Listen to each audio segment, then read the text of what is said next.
Firstly, Dan and Gary, this is for 10:30 tonight. Hi, Mikel. Hi. Sorry, another age question quickly. Your own 40th is coming up in a few weeks. I just wondered if you've got any plans to celebrate and what you'd like to do for your birthday.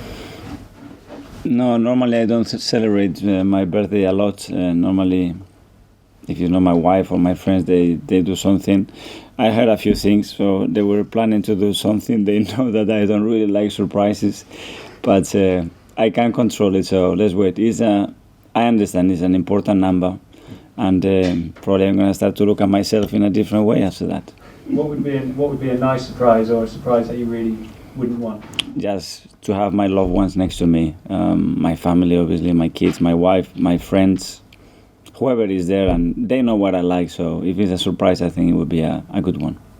And just back to football, obviously it's been a good run of results, but I think if you look month by month at Arsenal's season, there's been a kind of good bad month.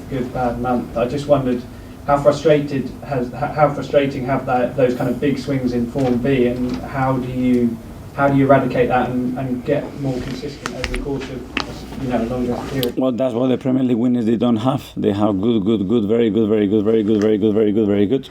And that's what we have to achieve, and that's why we are still not there. And consistency is a big word, not that much related to performances, but as well how you're able to get results. And what practical things can you do that you see, in the teams above you that you say have very good months? What is it that... I think the best teams, they have a killing instinct and a mentality that is only win.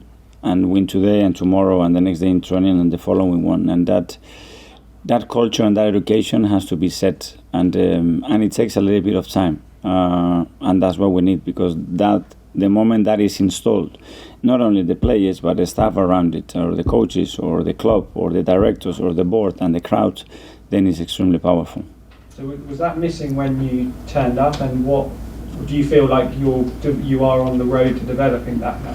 Hopefully we are in the road, but we are not there. And obviously we are in a road that it's much quicker and wider than before, because the teams here used to win the league with 85, 86 points. Now to win the league, you might need 100 points. So that's a different dimension of a league.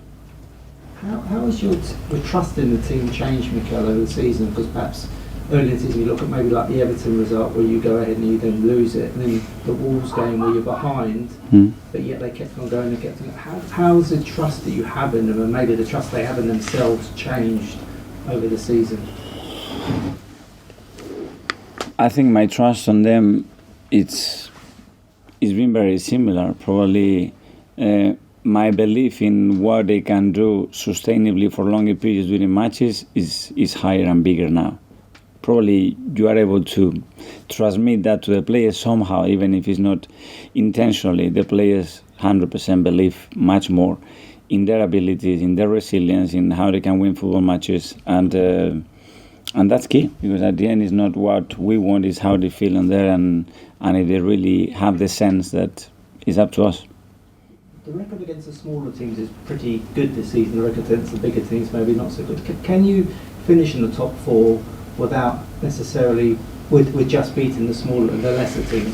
I don't think so, and we need the games like we play against Manchester City at home. When you play at that level, you have to win the match. But you cannot win the match when you play 10 men against Manchester City for a long period, for example. In the context of obviously announcing quite large losses, it's predictable.